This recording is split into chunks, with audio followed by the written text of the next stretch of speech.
Hey everybody, Chris Lindsay here, and you're listening to Pitch List. Join us on a deep dive into the heart of what makes writing songs and making music so magical. Let's find out what makes songwriters tick, and along the way, remember why we love music. Welcome to Pitch List.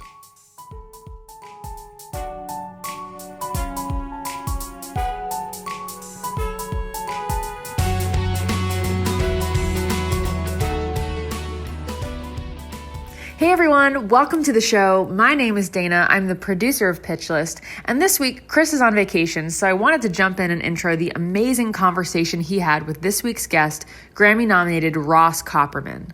Ross is an incredibly talented, genuine, and humble songwriter with 30 number one radio hits under his belt. That's crazy.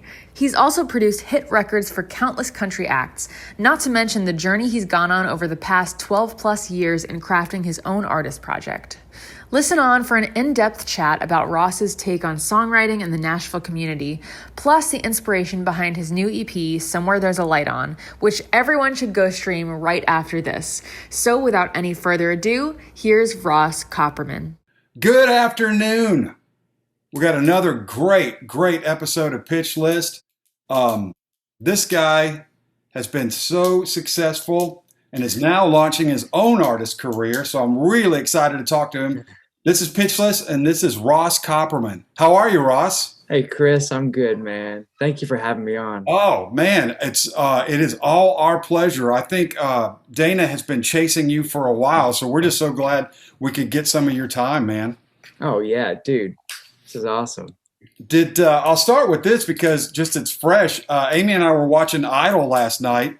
Are you on an upcoming Idol episode? Is that right? Yeah, I was on actually this Sunday on the one before the season finale where they got to perform their original songs. I produced a few of the artists. Chase Beckham was one of the ones I produced, and what a talented guy. His song is still number one all genre that we did together right now. Really? Just crazy. He wrote the song by himself. We knocked it out in a week, and I'm excited for him. Congratulations. Thank you. Is that the song called 23? 23, yeah. Yeah, it's really good. He's great too. And did you do another artist on Idol? I did Arthur Gunn, who was on. He had an amazing song, and then did those two guys. And congrats, man. That's a big gig. Thanks, Chris. That's a big gig. Yeah, I was excited. I was excited to hang with Tricky Stewart, and Ian Fitchuk. I mean, I know Ian pretty well, but it was just fun to hang with those two and spending time with Tricky. I mean, that guy has come from a whole different world, the Atlanta, hip hop scene, and talking about making records with Mary J. Blige and, all the single ladies, Beyonce and Bieber's first song, Baby. And just, that guy's been a part of so many major records. It's cool to spend time with him. Yeah. Did you record in LA or did you bring the stuff back here? Yeah, we went to the Sound Factory, which was my first time there. So cool, man. Just standing there where the Jackson 5 sang was mind blowing. I'm so used to the history of the Nashville studios, which is so crazy too, but I've never really dug into that LA history. I've never done that. Oh, that's fantastic, man. Again, congrats. Thanks, Chris. So when I first met you, I sort of encountered you as a writer who was beginning to produce. Now you're like the big producer in town. So congrats on that. Thanks. I really was. I was really figuring it out back then. You were. Well, no, I think you were having some hits. I think you had produced maybe one act that was working and had written a couple things. Is that right? I'm just trying to get it right. You kind of started writing and then you kind of moved into production. I just saw this kind of hole that was not being filled started with demos, I realized if I just made my own demo tracks, it'd save everybody a lot of money and I could do it quicker and write more songs and turn them around faster. Because you used to have to book a session, and wait 3 weeks to track your song that you wrote and then, finish the mixes another 2 weeks later. You're talking about a month later, you're getting songs back. I was like, if I could get these songs done today, send them out, write another one the next day. It's just, And then you get to be more creative with the sound of the demo, and that could lure in artists to be intrigued with those sounds and maybe want you to produce their record. And so I saw this lane and I kind of just went down fully. Yeah, man. And it's like you said, it's a really great point. You've got probably within a day or two a completely finished track close to a record. Yeah. And then also, like you said, you're imprinting your own sensibility. There's something to be said, for tracking with the guys and going down. But yeah, it's a 2 or 3 week process for sure, man. And I learned how to make records by doing those demo sessions, tracking. Got Mark Hill and Ilya and Jeff King and Steve Bruce.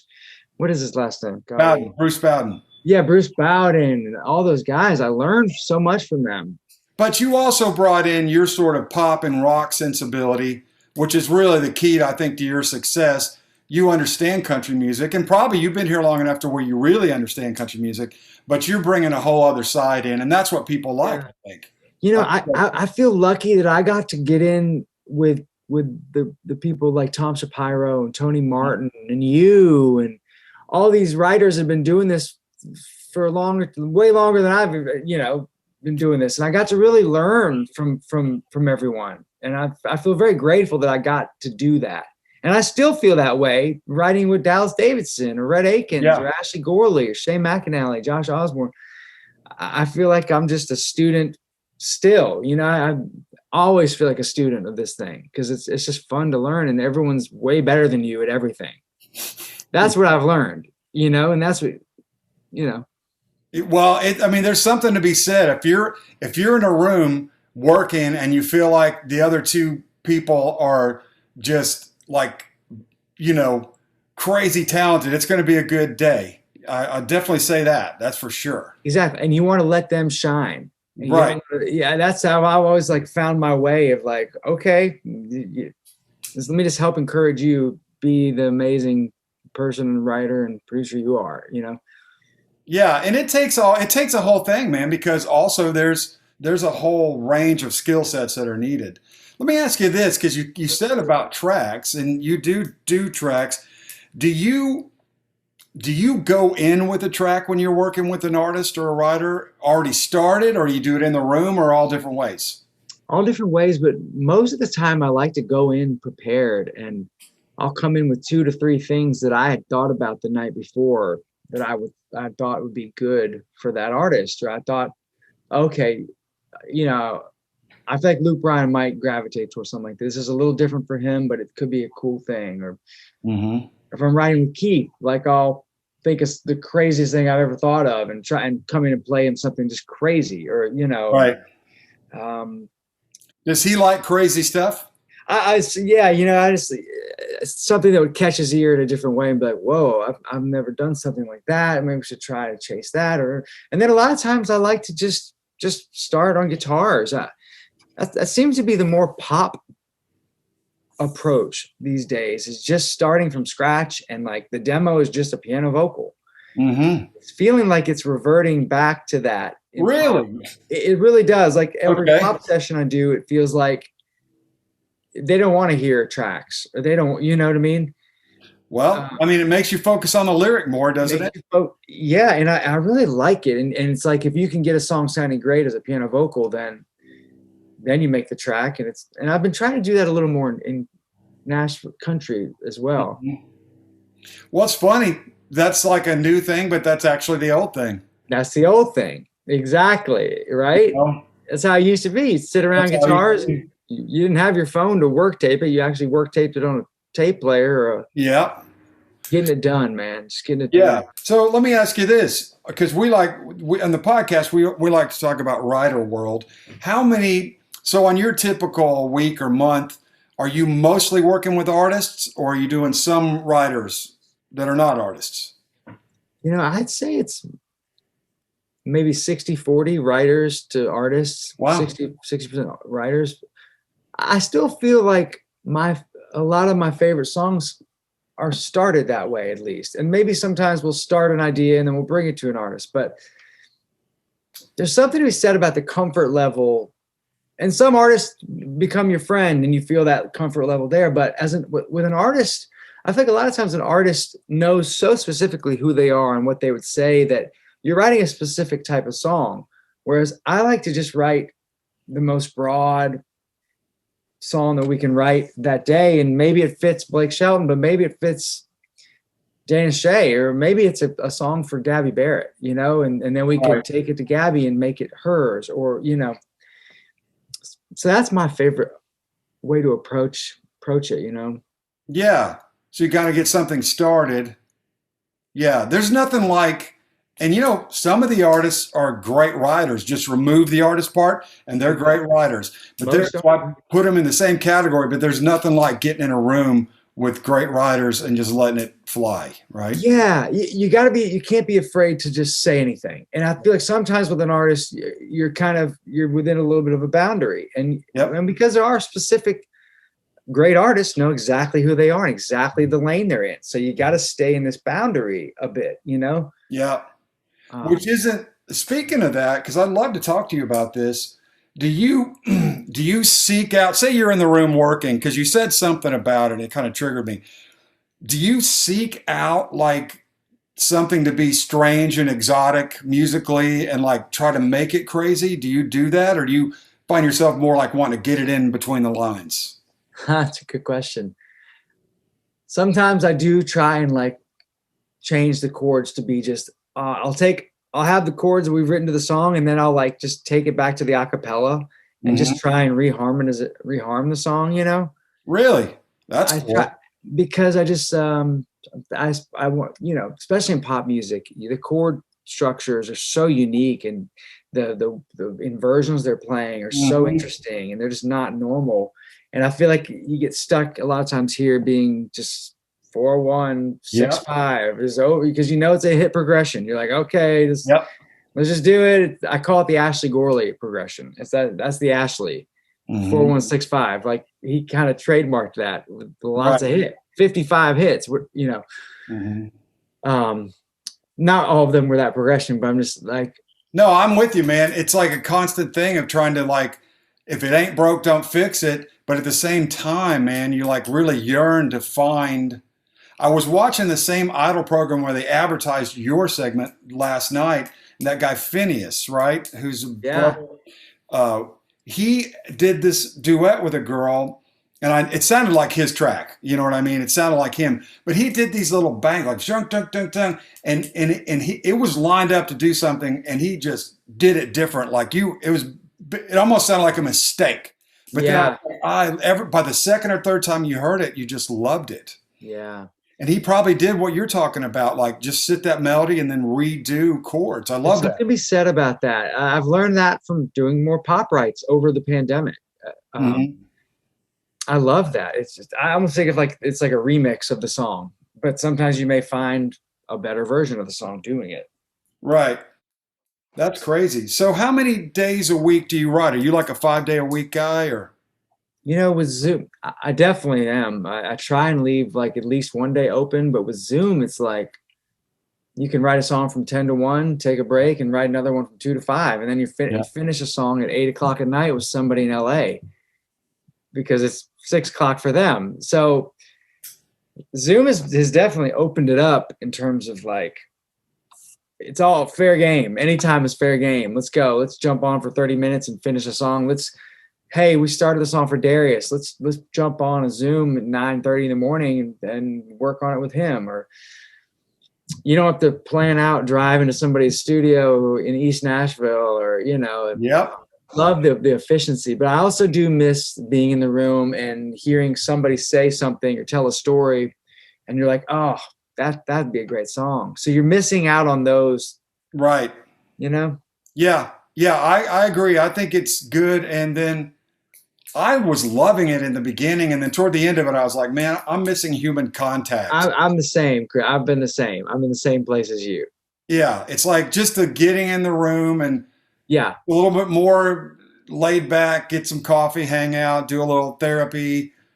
Therapy, which you're missing on this. You're missing a little, you know, but the productivity is hard to beat. Yep. And so from listening to you, you're busting it, man. You're a hard worker, right? You're working all the time. Oh, too much, man. Too much. I don't know what I'm doing. I can't Wow. stop. I You're just being love it. successful. I love just taking a song and molding it and shaping it into a song that could be on the radio. It's like I love it. Now, when you're building tracks, are you playing most of it, or then you bring in some guys too, or is it all you, or how do you do it? So for my demos, I do it all, and I do really rough sketches of a guitar part. I'm not playing anything intricate, but I'm just catching a vibe. And then if that song becomes a record that I'm producing, I'll go into the studio. Or over the pandemic, I was doing Zoom tracking sessions. I'd get a drummer and a bass player to get into a studio at the same time, and I'd zoom in with them, and we'd cut the rhythm track, and then I'd get with Danny Rader or Ilya and cut the guitars, and then I put it all together myself, and then I put the vocals together. I comp the vocals to do all that. I do way too much of the stuff myself, but I think what I'm best at is comping vocals and knowing how a vocal should sit in a track. And so that I've never been able to outsource that, because it's kind of what makes my things. I feel like that's the most important thing to me.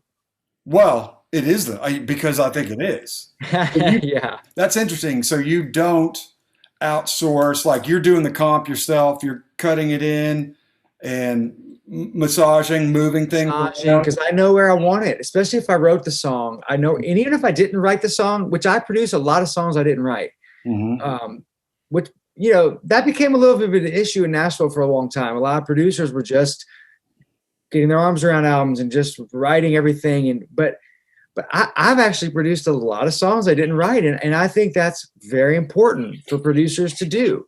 I agree. If you're going to be taken seriously as a producer, you got to do what's best for the artist, and it's not always your song. That's correct. And so I actually love taking a song I didn't write and wrapping my arms around it, and by the end of the process, I feel like I wrote it, because I'm so inside of the song. I have the same feeling about the song as if I wrote it. Now, I don't get paid on the song like I wrote it, but I have the same feeling, and that fills me up in the place of like, wow, I'm just stoked for the writers, because a lot of times, like, writers first, number one, like, yeah. So go ahead. I love that. I love that. Well, I think it's great advice to any budding producers out there too. I agree with you. Back in the day, I would talk to, you'd often see a writer who started producing their own stuff. That's kind of how it happens. Sure. You're doing demos, somebody at the record company digs it, they bring you on with a brand new act and see what you can do. But I knew a lot of writers who did that, and then when they were presented with a song that wasn't theirs, right? That could be a big hit too, by the way. Yeah. They completely lost interest, and I'm not going to say any names, but I remember sitting with one guy one time, and he's like, I just don't give a crap if it's not my song. And I was just thinking to myself, well, man, that's the job. You might not want to do this, because that is the job. You're supposed to help this artist get the best stuff they can get. And don't you think it helps you as a writer to produce other material that you didn't write? Don't you? I do. 100%. I always equate it to, like, when an artist like a Kenny Chesney is able to take a song that he didn't write and make it sound like a Kenny Chesney song. Mm-hmm. That to me is like the coolest thing ever. When Keith Urban can take a song like John Cougar, John D, John 316 that he didn't write and make it sound like, okay, of course he wrote that, because it sounds like the most Keith Urban sounding song I've ever heard in my life. Yeah. Like, that to me is the true test. Like, and that's what I love about producing songs I didn't write. Because, like, if I can take this and put me into it, I didn't write it, but I'm like, I always feel like that's a real fun challenge. Definitely. And it's this is why you're successful, and it's good for your artists, because and I don't know if people listening can know so much. Back in the day, they called it inside cutting. Yeah. You know what I mean? And like you said, a producer would get their arms around a project, and really it was just the way that it was done. The record company would assign the producer, and either the producer wrote or had a publishing company and just started trying to slide their own songs that they had, publishing on. One way or the other. A lot of those producers, guess what, aren't still doing it. No, that's where I was headed. Yes. And they should be, because they were all great. And They those are the were great. records that I came up loving country music. Those are the records I was listening to. Like, golly, this is incredible. Like, But you got to watch that stuff, man, because you're not serving your artist. you look at Buddy Cannon. Buddy Cannon with Kenny Chesney. Great example. Dan Huff is probably the best. I mean, he doesn't write, but Right. Dan is the best. And Yeah. Scott Hendricks is another one. He doesn't write. That's also, right. But That's why you're good at it, because a lot of writers just don't do well with someone else's material. yeah, you got to let that side of you go. You have to separate yourself as like, this isn't about me, Right. You're trying to help. I'm here to help them. It's not about me. Yeah. Right. You're trying to help them get the best record they can have. And that means all things, even if maybe they are not exactly thinking right about something. It's your job to sort of help them see, and Totally. But now when we say make an album, are you working on full albums now, or are you doing groups of songs? How's that work now? Yeah, it's funny. I have noticed over the last year, full albums, it's definitely gotten more group song based. Like I'm not really working on a full album right. Well, except for Darius. I'm doing Darius's whole album, which we started before the pandemic. But like even on Dirk's, like I'm working on 2, 3, 4 songs at a time. I'm working on a couple Gabby Barrett songs at a time. But it's not like we're thinking album. It's just like single, Well, and they're also putting out material so fast now, right? Yeah, exactly. It's like Michael Ray, like we've been working on 5, 6 songs and they put it out as an EP, or like. Well, it seems like maybe I'm just asking, but if you've got a mature, established artist with a fan base, then maybe you do make the album, like the package of songs. Maybe the younger acts are just slinging out hotcakes, trying to get a hit. Yeah, exactly. Yeah. So after I've got right here written on this piece of paper, 29 number 1 radio hits. Is that correct? It's actually 30 now. It changed about 2 weeks ago. It was Brett Young's song "Lady," which is crazy. That's so amazing, man. Congratulations. That is just unbelievable. Yeah. That's got to feel good. It does, man. It does. It's a big part of the reason you're just getting started. That is how I feel. I feel like I haven't done anything. Yeah, I feel like I'm just getting into it. But it's part of the reason I'm excited to work on my own stuff now. I kind of like set this goal in my mind of hitting. I had 30 as a goal. Like I wanted to get to 30. Okay. But then you're looking. But then I'm hanging out with my friends like Ashley. He's got 55, probably 57 by now. And all these people, and it's just like, okay, well, let's keep going. No, listen, I've been around a long time. 30's crazy. Do not get into that. 30 is flipping crazy. I mean, before Bob McDill was a writer, kind of retired when I first moved here. Yeah, he was the guy. Like 40 number 1s or something. He wrote 40. Yeah. Okay, that's the new bar, Chris. Yeah, that had never been done, and now Ashley's way past that. You're heading for that. It's big time. Thanks for listening, everybody. Pitch List will be right back.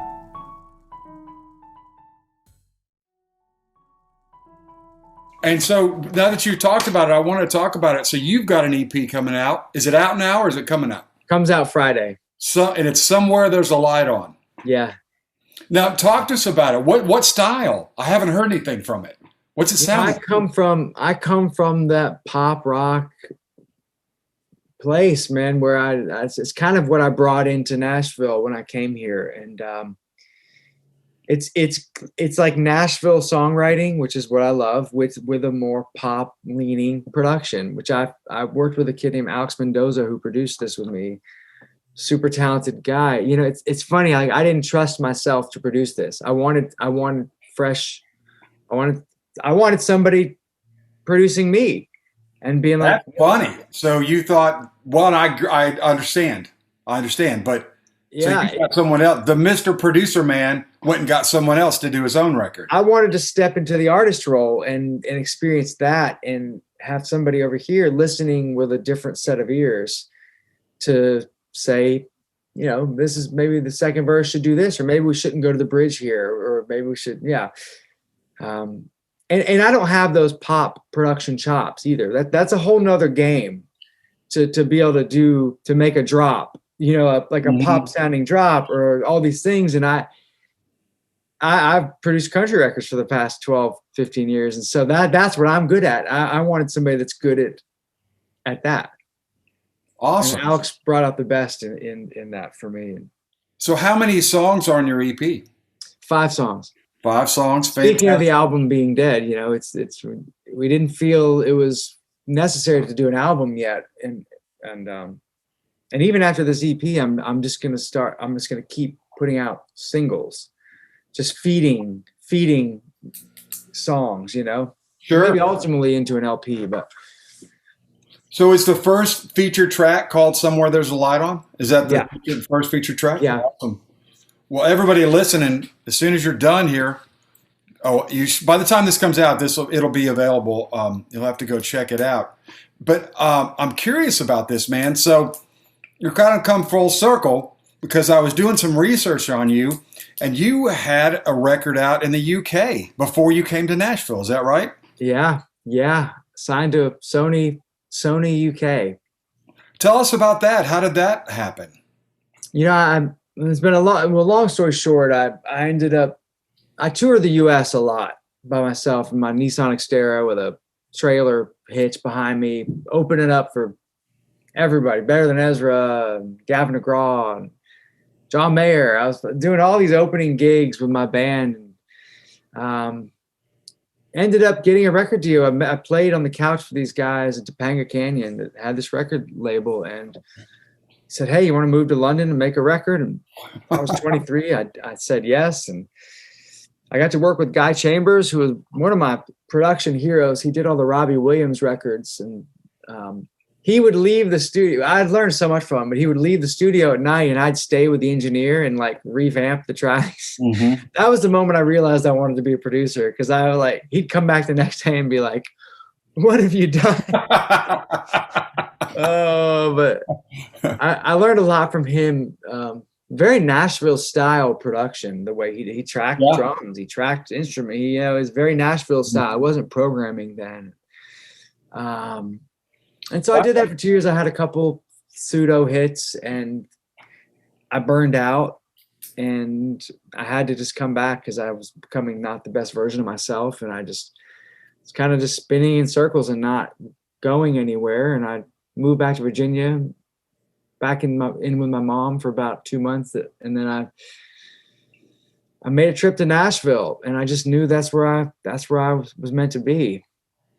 Wow. So it just wasn't just life-wise wasn't working out for you in the UK? I was there for 2 years. I didn't really know anyone. My singles kept charting in the wrong direction. And it got to the point where it's like, I can stay here and keep grinding this out.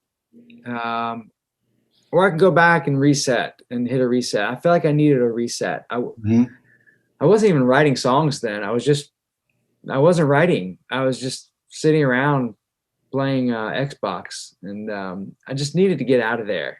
Wow. And so you went and stayed with your mom, and then you visited Nashville and loved it? Visited Nashville, fell in love.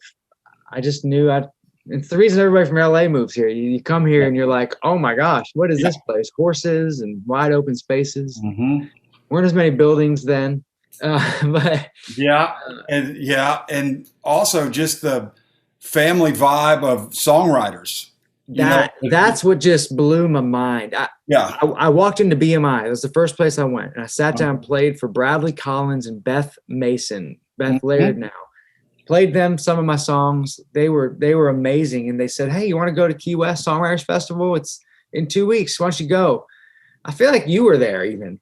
And I might have been. And went to the airport, didn't know anybody, was sitting waiting at my gate. I met Nathan Chapman and Stephanie Chapman and Heather Morgan and Megan James. I met all these people that became my family of writers and friends for a long time. And I almost running around with Kip Moore down there. And that trip was what started it all for me. I fell in love with it. Phil Barton, Lindsey Rhymes and all these people just, that the embrace of Nashville, Right. An And it just felt like outsider. did it feel like it just clicked for you? Or just did you have a period, like a learning curve period before you started having hits? Or I'm still in that curve, man. I feel like that curve for me was sitting down with Tom Shapiro and watching how he wrote a song and learning how hard you go in on the lyric, and sitting with Tony Martin and watching him come up with a whole second verse without even saying a word, just writing the whole thing down, and then going over to Tom Douglas's house and just being, what is this? Who is this guy? He was in my wedding, and sitting with these writers, hearing Hillary Lindsey sing at 12th and Porter, just hearing the talent here, and I knew, I was like, there's no place better than this. Yeah, I think you're right. I think you came at a great that was a great time. It was a great time. Yeah. Yeah. So what year would that be? 2005? 2008. Yeah. 2008. Yeah. So I'd probably been here 8 or 9 years. That era that you came in is just a great era. So many talented people, and things were rocking. It was a great era. I'm looking forward to Music Row getting back. The pandemic's been really tough, I think. Just sure. Nobody's down there. I mean, nobody's down there. You go down there, you're right, man. Yeah, I miss those days of walking down Music Row, walking to Demumbrian and going to Sushi Obi. Was that it? Or Sushi Obi, yeah. Irish bar down there. And you used to hang with, that was like the cafeteria. You'd write and you'd go have lunch in the middle of the day. Yep. That's an era that I feel like is gone. It is. It's too bad, because also in the morning you could go. We used to live in Hillsborough Village. Go over to Fido for coffee. We were just talking about Fido, man. That's where everything happened. Yep. You almost started every day at Fido, I feel like. Everyone was at Fido. I missed those days of Fido. It's funny you bring that up. Yeah, Fido, for everyone listening, is a coffee shop that's still there, I think, on Hillsborough, right? It is, yeah. Wedgwood. Just a Nashville local legend coffee shop. For everything happened, man. Yeah, back then, you'd go in there at and also people were still doing 10 a.m. starts then. So you'd go in about 9 in the morning, and there'd be a long line of people trying to get coffee, and there'd be 30 songwriters in there. Exactly. It'd be a great place to network, always. Yes, it would. Yes, it would. That's one thing I think about the Zoom era now. I was before your class, but same for you. We did have those great networking opportunities, and when you're on Zoom and you're not really getting out, I think it's a little. I can't imagine starting right now if you don't have a network. But I always tell young writers, find your people, right? Stick with your people. That's always the best thing, I feel. Absolutely. Go out and find them. Go find them at writers' nights or wherever you can. And that's who you need to write with. You don't need to be trying to get to write with Shane McAnally, which would be amazing, but that's not what you need to do.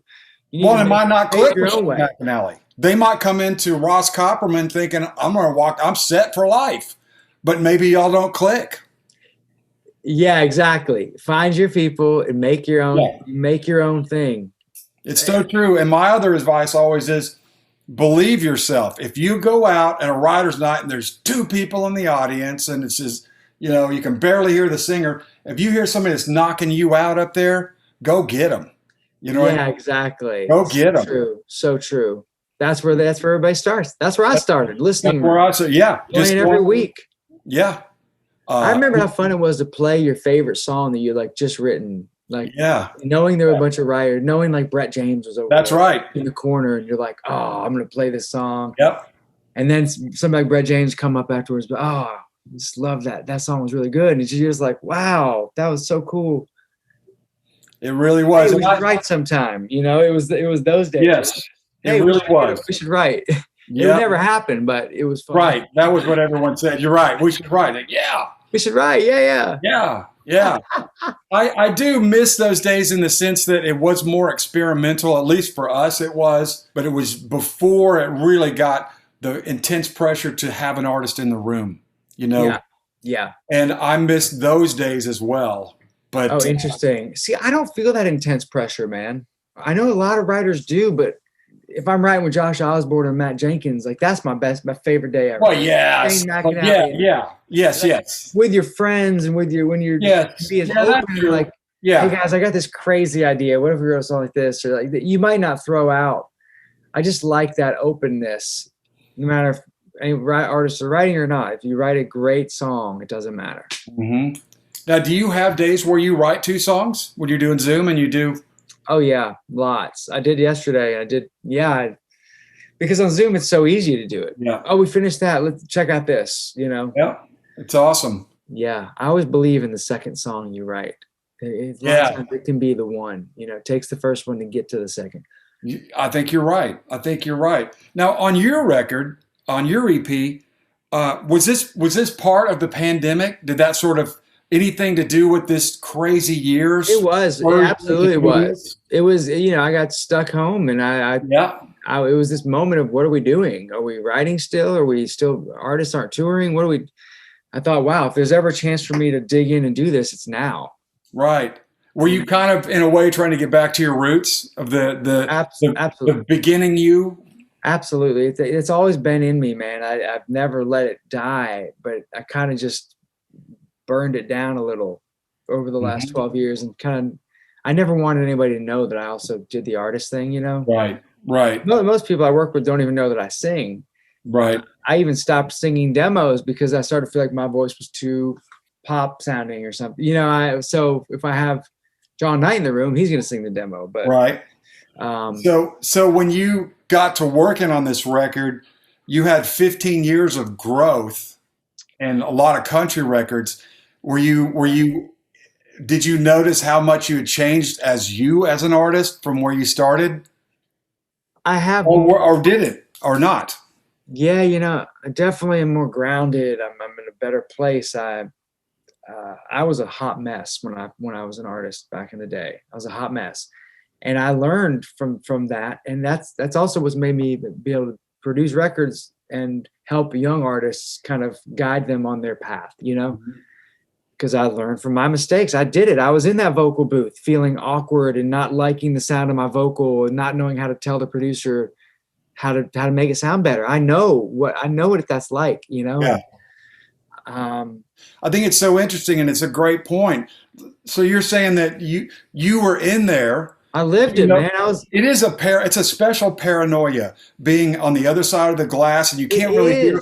And sometimes they're talking and they're not pushing the button. It is, it's like, man, what the fuck are they saying? And they're probably, this guy's awful. I go in and put the headphones on and sing on the microphone and make sure that I'm like, okay, this is vibing. Like, right. Here you go. Here's your headphones. Go do it. Like, that's just one example, but I just it's a lot of pressure to get in there and do a vocal. So that's making me understand. You are an artist. You know about making records as a singer, and you're really good at dealing with vocals, and you're a great vocal producer. Yeah.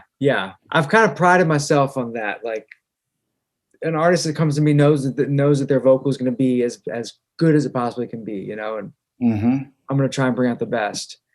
I'm a very encouraging kind of person too. I like to encourage people and over the top. A lot of people don't believe me. They're like, was that really that good? I'll be freaking out like, that was the best take I've ever heard in my life.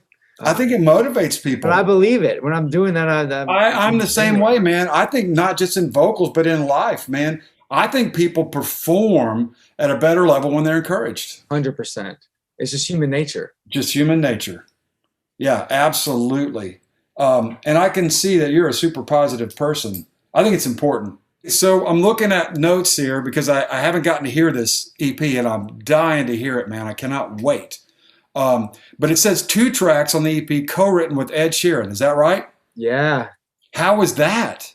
Writing with him was kind of like what it'd be like writing with Paul McCartney. He's just one of the best to ever do it, and just humbling. And we wrote 3 songs each session we had.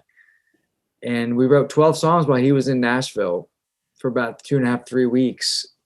I brought in a bunch of artists, I was fortunate enough to write Electricity and Therapy with him, both back to back within like a 3-hour time frame. And just happened fast. And I've really learned a lot from him that you just write, kind of the 5-minute song thing. Mm-hmm. Just write it. Don't think too much. Just go and then close the book. Here's the next one, you know?